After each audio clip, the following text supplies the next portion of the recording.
Salut la compagnie, moi c'est Alexis alias Brombar. Donc dans cette nouvelle vidéo, nous allons poursuivre la construction de notre armée de morts-vivants pour le jeu Kings of War. Ce sera un format d'armée qui sera autour de 2300 points, ce qui est le format compétitif.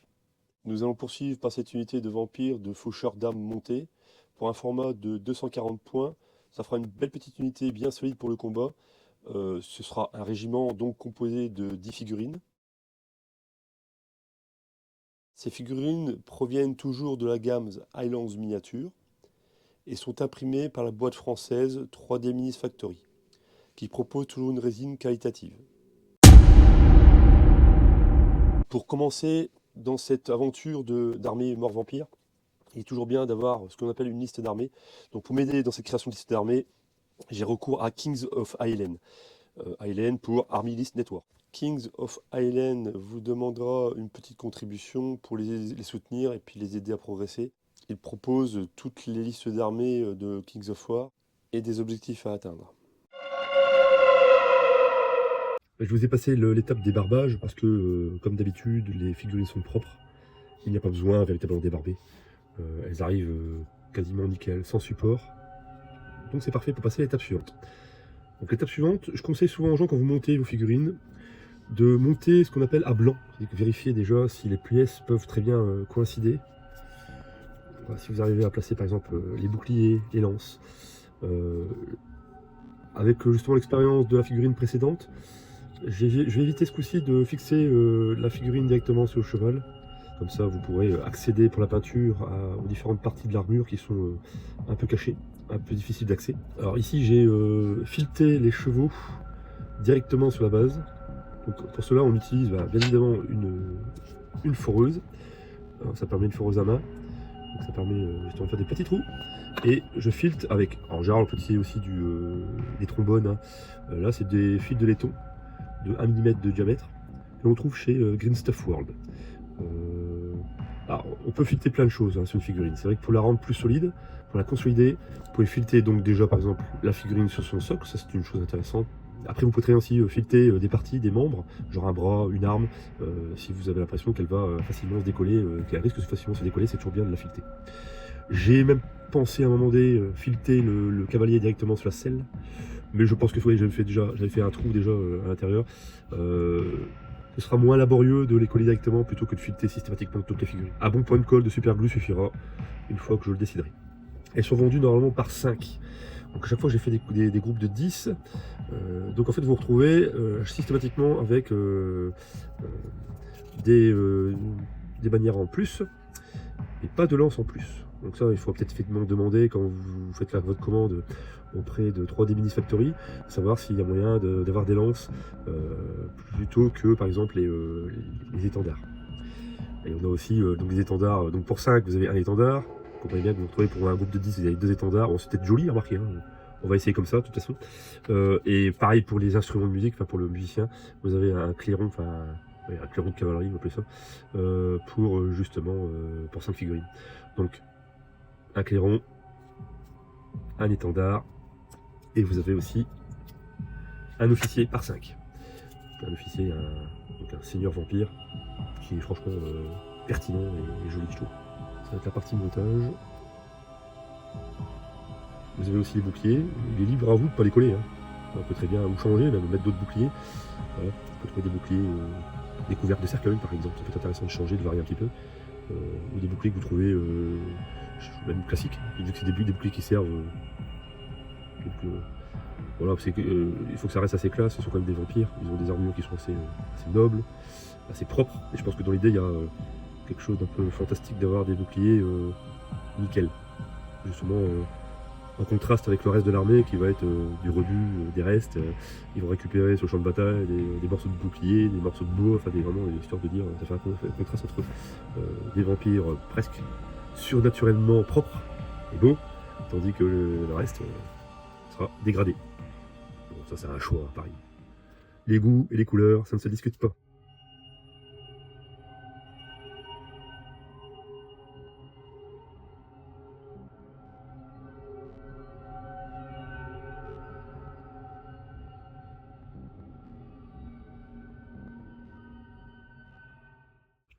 je vais fileter justement pour fixer correctement le bouclier. C'est quand même des parties qui sont assez sensibles, qui se barrent facilement. Donc pour éviter ça, je vais vous montrer comment je fais. Donc voilà, petite perceuse à main. On essaie de percer. Bon, maintenant, dites-vous bien que cette partie-là va être cachée, hein. Essayez d'être le plus propre possible.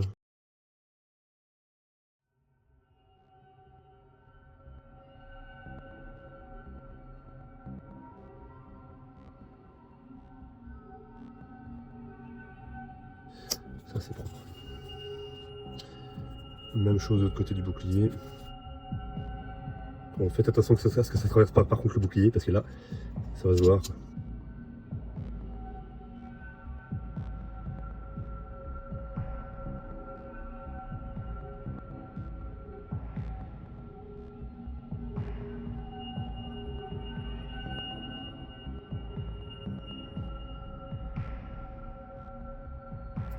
Donc, montez votre bouclier sur le cheval, pour éviter que ça ne coïncide pas. Et de une.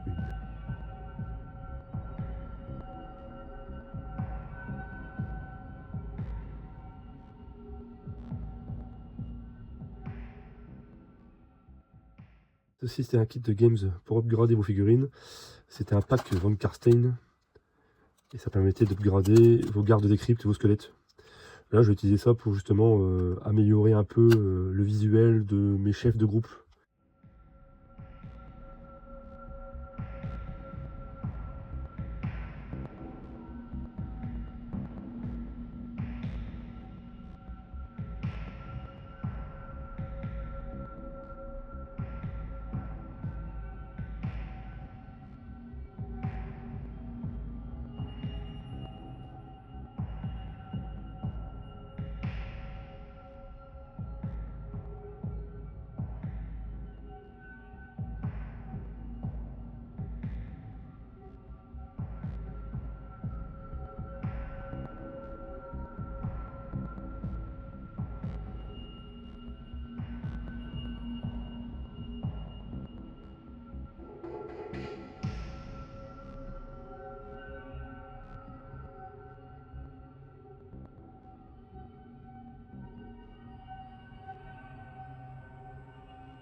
Donc voilà, avec une unité de 10 chevaliers vampires. On va les disposer.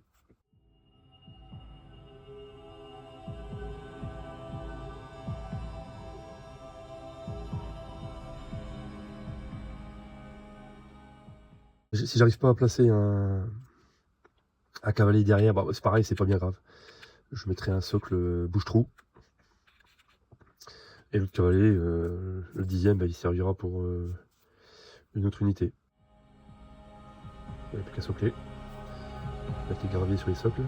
Puis on passera au bombage. J'ai ça aussi pour agrémenter mes socles. Ce sont des nuées de chauves-souris que j'avais eu. Des nuées de chauves-souris que j'avais eu chez Mirliton Fantasy. Soit j'utiliserai ça pour décorer, mais peut-être que je les utilise aussi comme nuées dans le jeu. Après vérification, ils appellent ça les meutes cadavériques. Effectivement, c'est des chauves-souris, ça se prête peut-être pas trop, mais on peut faire un peu un effet de masse avec quelques cadavres, ça peut être intéressant. Voilà, on va y réfléchir. Et c'est pour ça aussi que j'avais acheté des tiges en laiton. Je m'étais dit que j'allais les... c'était plus discret, plus propre qu'avec leur socle transparent. Là. Plus solide aussi, je pense.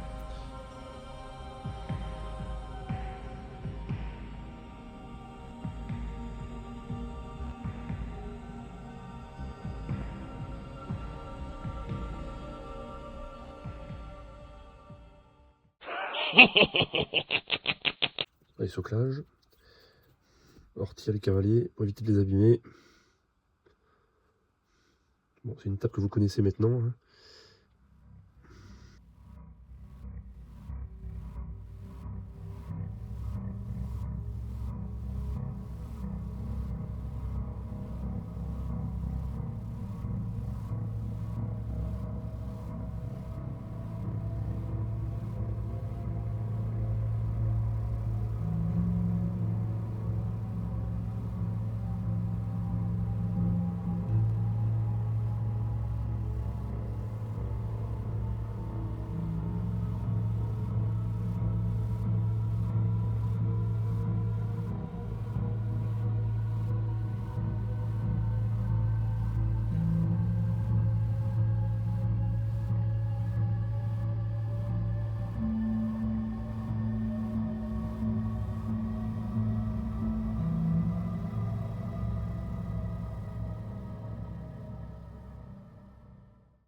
Voici la première unité de 10 que je vais faire.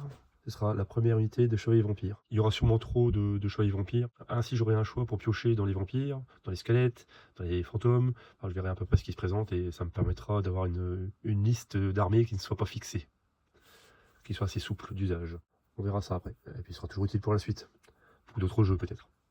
On va passer au bombage. Fixer temporairement vos figurines, il n'y a rien de tel que la pâte à fixer. Ça permettra que la figurine ne bouge pas pendant le bombage et aussi le sous-couchage après.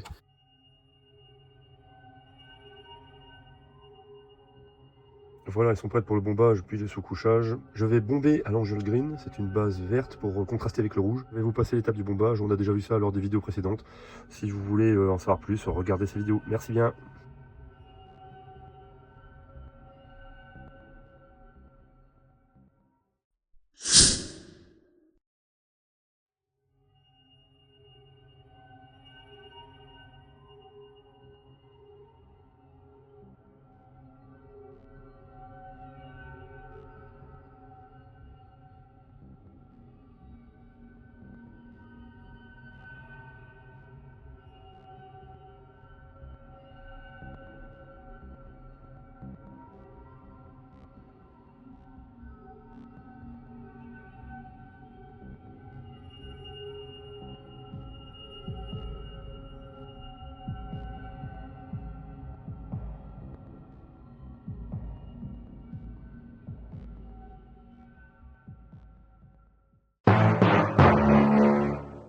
Alors, on va commencer par peindre les chevaliers vampires avec de la Contrast Blood Angels Red. On va diluer avec du médium, Technical Contrast Medium, pour éviter les effets de pâté qui sont pas très jolis en règle générale.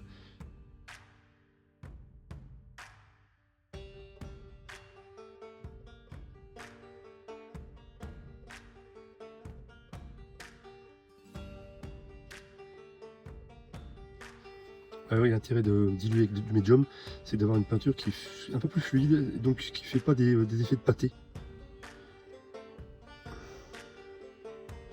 Il a un effet plus lissé, fait plus propre. Après, tout ça, c'est une question d'expérimentation. Hein. C'est toujours bien d'essayer sur une figurine séparément, puis voir un peu les effets que ça a quand vous peignez vos figurines. Bon, là, on essaie d'épargner les zones noires de tissu, les zones d'armure qui vont être en métal direct.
Alors pour peindre les caparaçons des chevaux, on va utiliser le Contrast Flesh Stirrers Red.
Pour l'étape suivante, nous allons utiliser la contraste Black Templar pour peindre tous les tissus.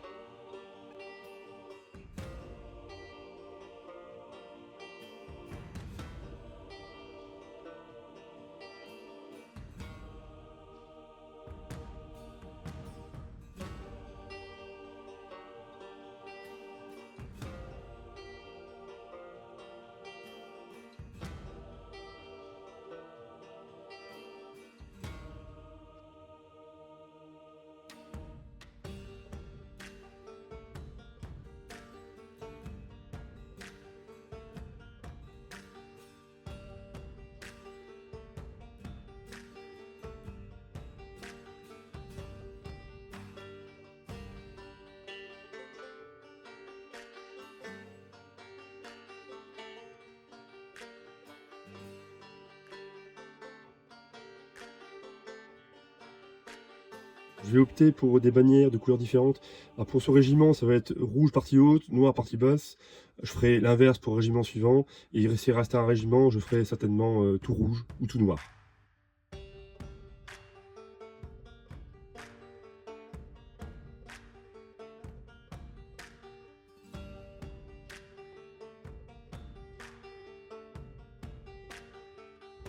Maintenant, on passe à la base métallique.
On va commencer la première étape de la base avec du Rhinox aride.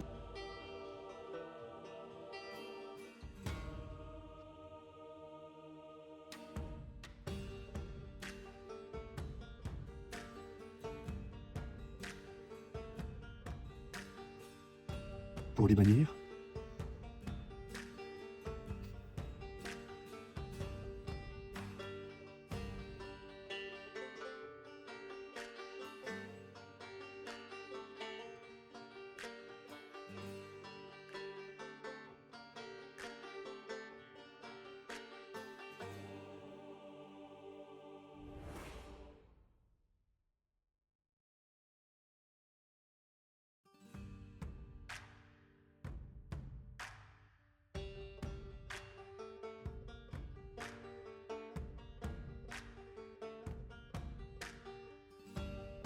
pour les parties de fourrure,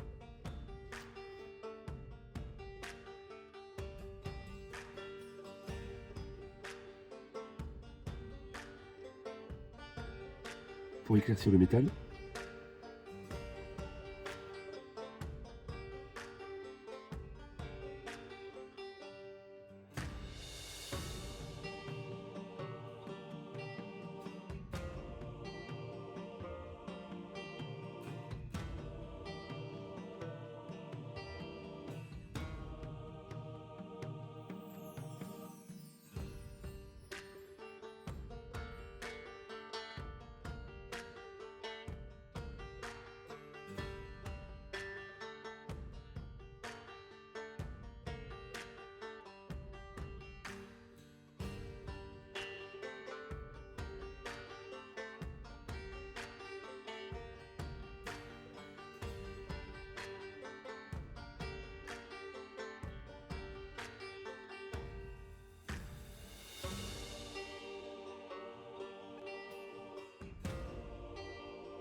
Pour les montures, je vais peindre en Gravelord Grey. Et voilà, donc on va peindre le cheval, toutes les parties au niveau des yeux, des regards, le museau, les pattes et le ventre. On retire le cavalier, d'où l'intérêt de ne pas le coller dès le démarrage. Voilà, c'est parti!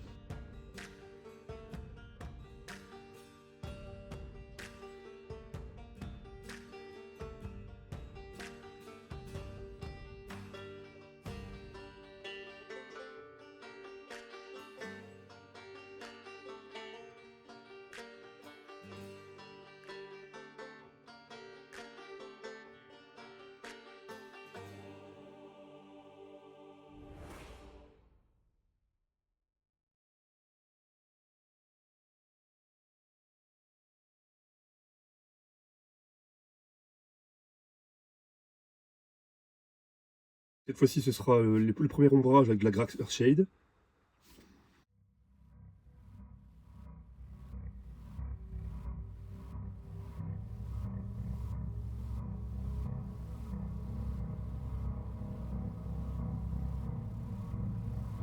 Et pareil pour le cavalier, il y a quelques coins d'armure.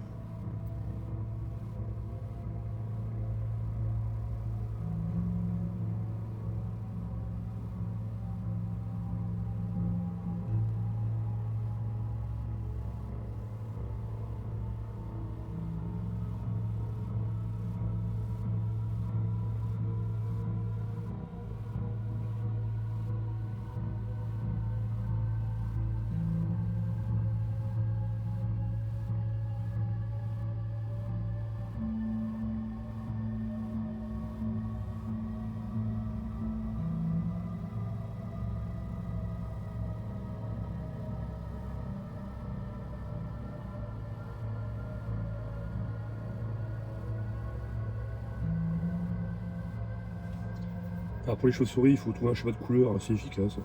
Donc j'ai fait des ailes qui vont tirer vers le noir, le tronc marron et une petite partie chair au niveau de la tête.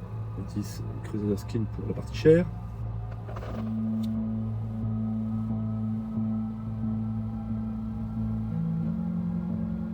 Pour les troncs, je vais utiliser du Snake Beat Laser en contraste.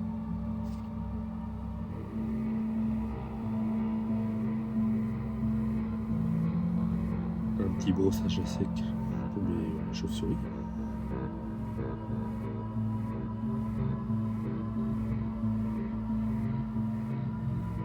Et des ombres.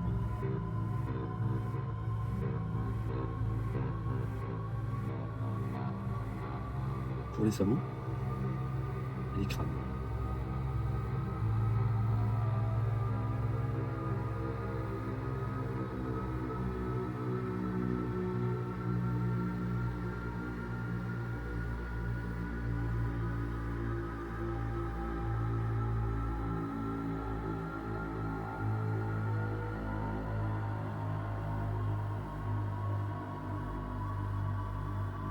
Maintenant on va passer au traitement des armures en rouge avec du pur red, avec un simple brossage à sec.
Pour les parties en cuir, type lanière de cuir pour les étriers, les rênes, et puis parfois quelques parties de cuir de l'armure.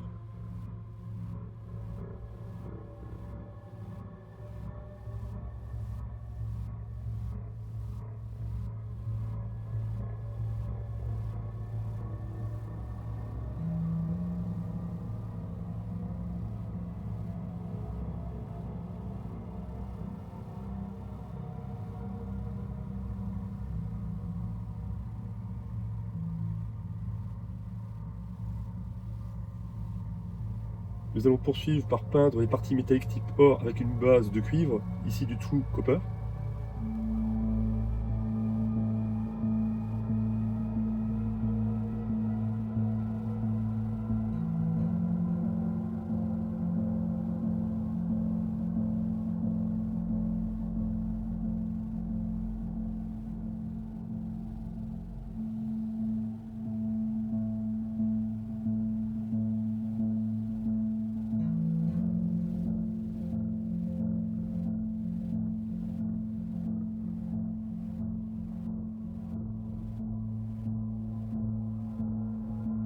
On revient pour apporter les ombres avec de la Graxer Shade pour toutes les parties métalliques type bronze, puis les parties qu'on ne veut pas trop traiter.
Ensuite, comme pour les armures des vampires, nous allons rehausser les armures des chevaux, les caparaçons, avec de l'encarmine raide.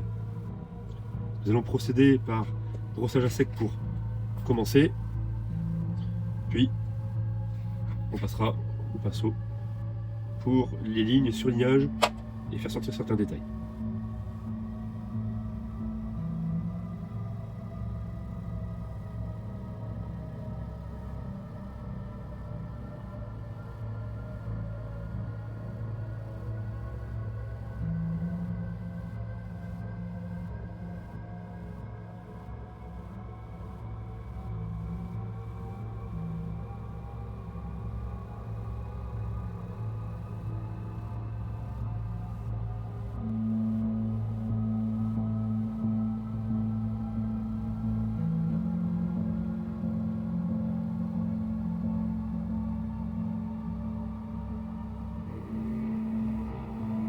Poursuivons par les socles. Comme d'habitude, nous allons utiliser la même recette. Pour commencer, la base de Rhinox Hide. Puis, brossage à sec du Montfort Brown. Ensuite, toujours brossage à sec, mais sur une plus petite zone du Balor Brown. Et enfin, pour conclure, de louche petit bone ou similaire. Comme du Morgasme Bone.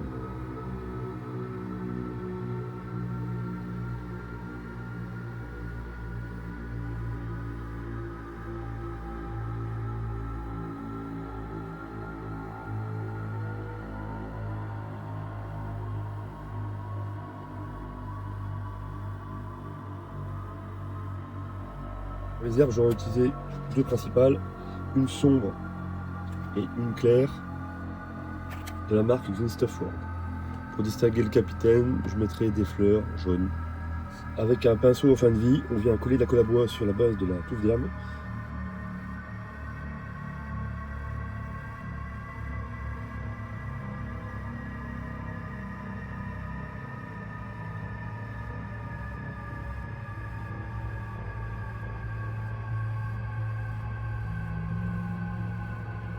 Un peu de fleurs jaunes pour distinguer le personnage de la masse.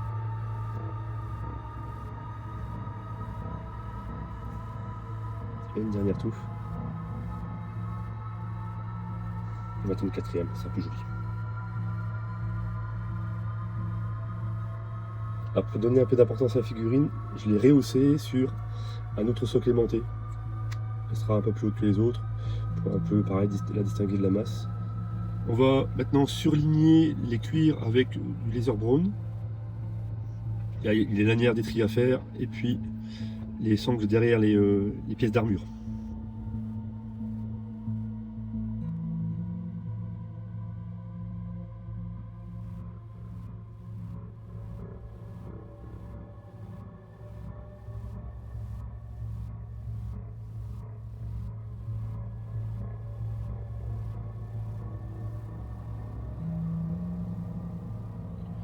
Alors pour surligner les armures et les parties saillantes, nous allons passer à l'Archangel Red. On y va directement au pinceau. On va surligner ici que l'armure du vampire. Donc les arêtes, tout ce qui est saillant.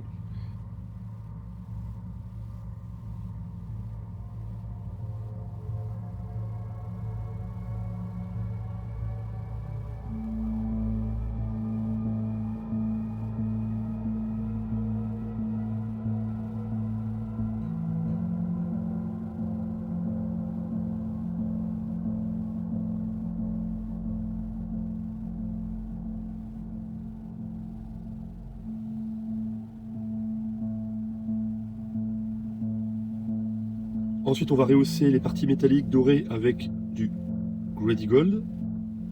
Et on finalisera ces mêmes parties métalliques pour amener un petit côté surnaturel avec du Shining Silver.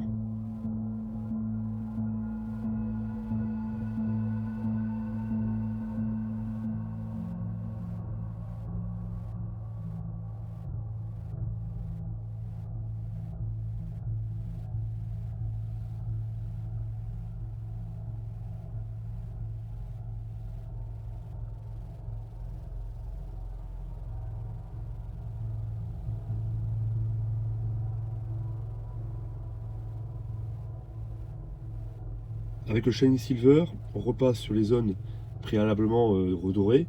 Par contre, sur des zones encore un peu plus petites, et on n'insiste pas lourdement.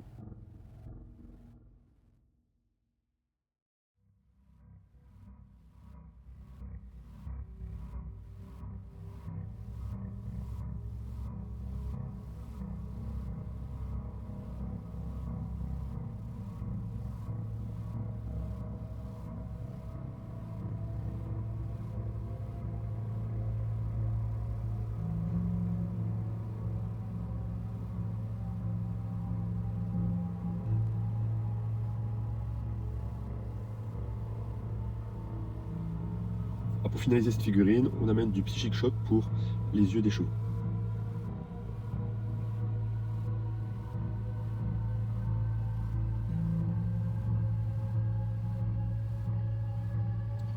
Maintenant, il va nous rester une dernière étape pour retirer les parties brillantes dues au shade. En fait, quand il y a une accumulation de shade à certains endroits, ça donne un petit effet brillant qui est pas le bienvenu. Donc sur les parties de tissu, je vais rajouter un peu de vernis mat pour casser ça. Ah, ici par exemple, vous voyez, sur les drapés là, il y a un côté, voilà, où je vais mettre du vernis mat là. Je vais éviter de mettre du vernis sur les parties métalliques, ce que j'ai dit déjà précédemment, quand on met du vernis sur du métal, ça casse un peu l'effet métallique, tout l'effet de brillance et compagnie, de scintillement du métal va être annihilé par le vernis, ce serait dommage. Voilà, puis ce sera fini.